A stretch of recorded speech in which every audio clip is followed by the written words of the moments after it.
Today we're going to be diving into 5 foods that can actually help fight cancer. And the first food we're going to actually talk about is green tea. Now, green tea contains catechins that have been shown to lower the risk of colon cancer, stomach cancer, esophageal cancer, cancers of the gut, actually, because you're sipping the green tea and it's flowing down and touching your entire GI tract. Now, what's in green tea? Something called catechins, specifically EGCG. All right, Edward, George, Charlie, George. And this is actually something that I've studied.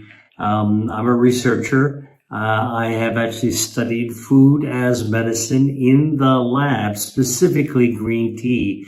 And I can tell you that this is a natural chemical found in tea leaves that when you brew a cup of tea, the EGCG comes out into the liquid. So whether you actually have tea bags, you have loose tea leaves, or you have some powdered tea, which is another form of getting it, and whether it is green tea, whether it's matcha, you're all getting this catechin into your system. So what does EGCG do in the body? Well, something quite amazing. Drinking tea has been shown by cancer researchers to lower inflammation, which is, of course, one of the drivers for cancer. Green tea also boosts the immune system. Now, we all have cancers growing inside our body. It's a natural part of being alive. When our cells divide, they make mistakes, and each of those tiny little mistakes is a microscopic cancer. But our immune system wings by, finds that microscopic cancer, and takes it out like a sniper. And so good, strong immunity is actually cancer fighting, and green tea actually does that as well. But the thing that I think is most remarkable is that the catechins found in green tea cut off the blood supply to tumors. Now, all tumors are harmless until they actually get a blood supply. And this is a process called tumor angiogenesis. Now, our normal cells, our normal tissues have angiogenesis. We need them in order to be able to heal our wounds. But tumors hijack this process, okay? And they actually feed themselves to get oxygen and nutrients. And when a cancer actually does that, that is actually what allows tumors to actually grow wildly. In fact, studies in the lab have shown that without a blood supply, tumors can't grow beyond about 2 millimeters in diameter. That's the size of the tip of a ballpoint pen.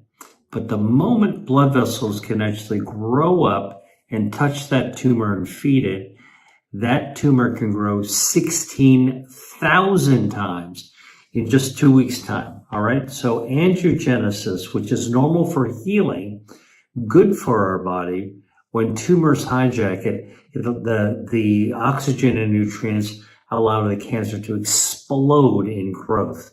So tea containing the catechins cuts off the blood supply, prevents tumor angiogenesis, and that is one of the most powerful and important ways that green tea can actually be beneficial.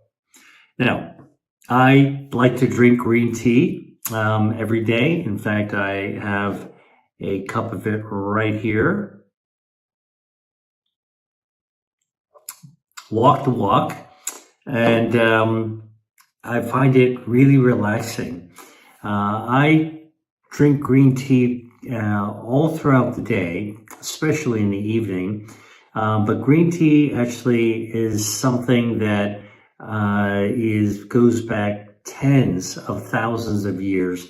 If you look at Asia, tea bushes, tea plants naturally grew there, and they are hand-picked. They are dried under the sun. They are lightly roasted over fire, and then the process takes off in order to be able to convert them into different types of tea. You mix them with jasmine flowers for jasmine tea. You grind it into a powder to make matcha. You roast it deeper in order to be able to create black teas, which are also beneficial for your health, by the way. Not just green, but black is also good. Somewhere in between is oolong tea. It's kind of a medium tea.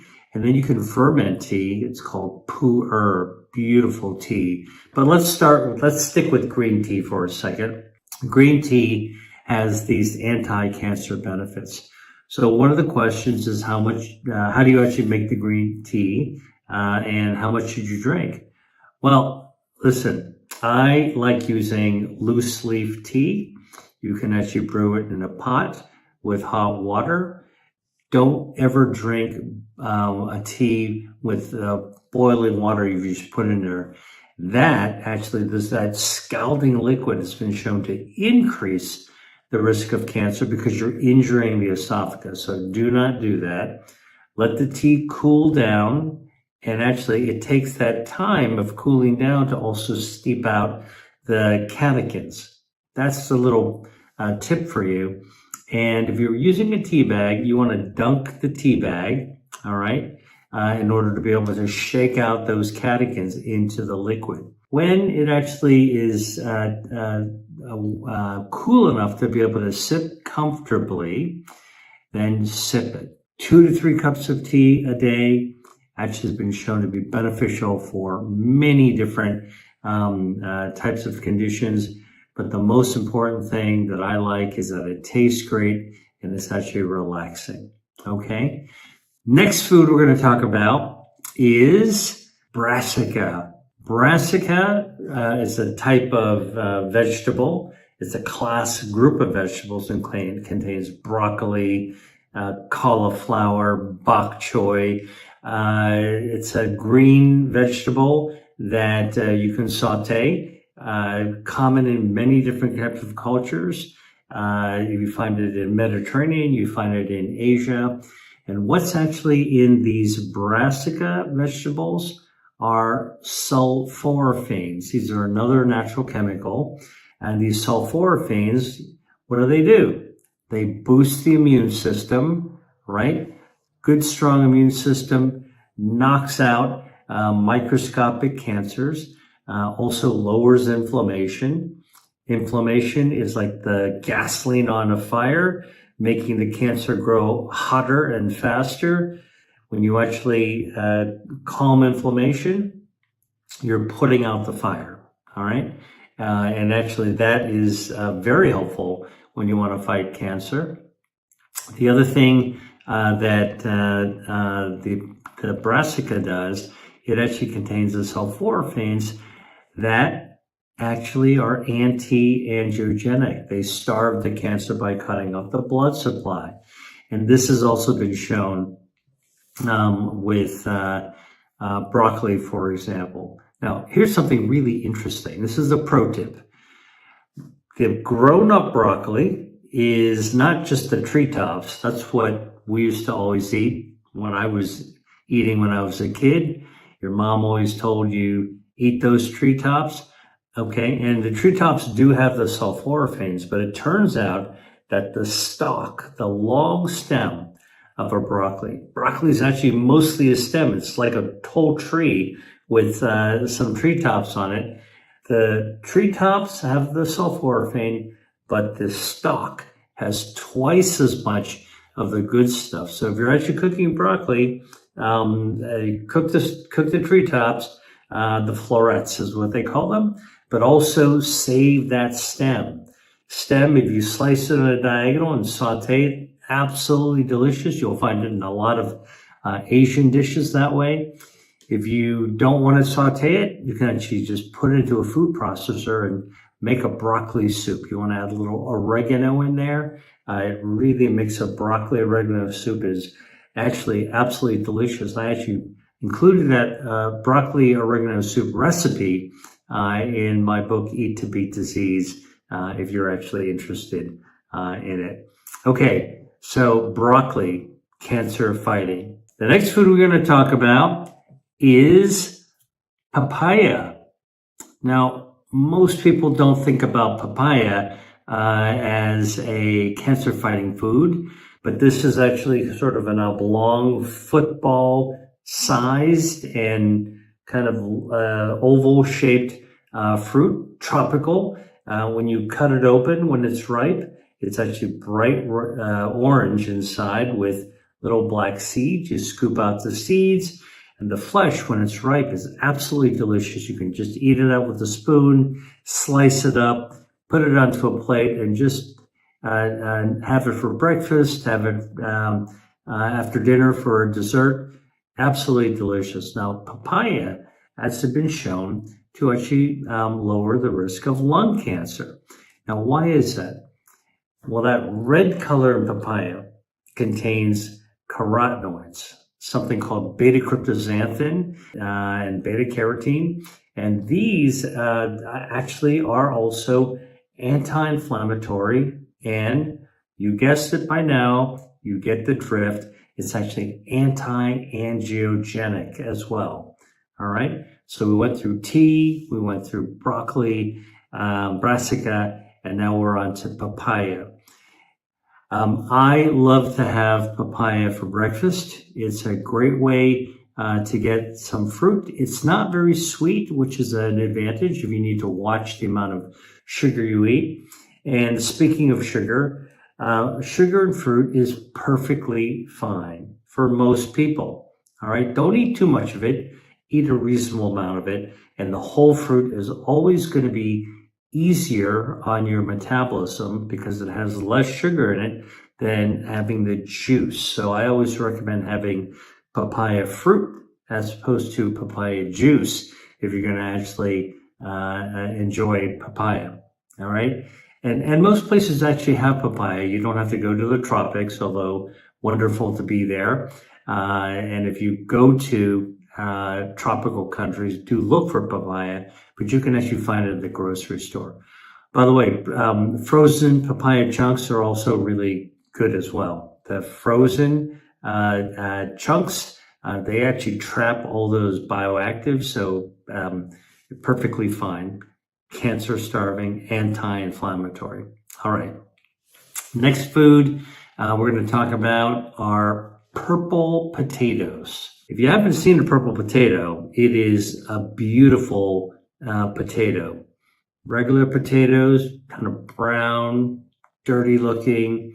Purple potato, you could tell even from the outside. There's something interesting because it's purplish on the outside, but when you cut it in half and hold it open, man, that is a beautiful purple color. And the purple comes from a natural dye called anthocyanin. Anthocyanins are bioactives, and these bioactives, you guessed it, lower inflammation. They cut off the blood supply to tumors, anti-angiogenic against tumors, cuts off the blood supply feeding cancers. And there's one additional thing that I think is absolutely brilliant about purple potatoes, and the research that has been done on them in a lab, is that purple potatoes actually have been shown to kill cancer stem cells. Now, cancers are just an abnormal mass of cells, but when they keep on coming back, they need their own stem cells to regenerate themselves. You know, when a cancer patient actually has their tumor removed by surgery, treated by chemo or radiation, and you're done, right, for 5 years, but sometimes they come back. Well, the reason those cancer cells come back is because of their stem cells. That cancer figures out how to resurrect itself. And so purple potatoes actually have been shown to kill colon cancer stem cells. What an amazing thing. Plus, a beautiful food to boot. Now, by the way, if you actually cook purple potatoes, steam them, saute them, bake them, do it however you like. You can make a purple potato soup. I have a recipe for purple potato gnocchi in my first book. absolutely beautiful. If you want to actually make it even better for your gut microbiome, all right, because there's fiber in potato. And you actually put it in the fridge, turns into resistant starch, easier to digest, and also helps your gut microbiome become healthier. So purple potatoes, check them out. Hey, just a quick note. I wanted to share another great resource with you. Look, I love eating seasonally. When foods are in season, they taste fresher, their flavors are better, and they have, more importantly, more bioactives that help your body activate your health defenses. So they're better for you as well.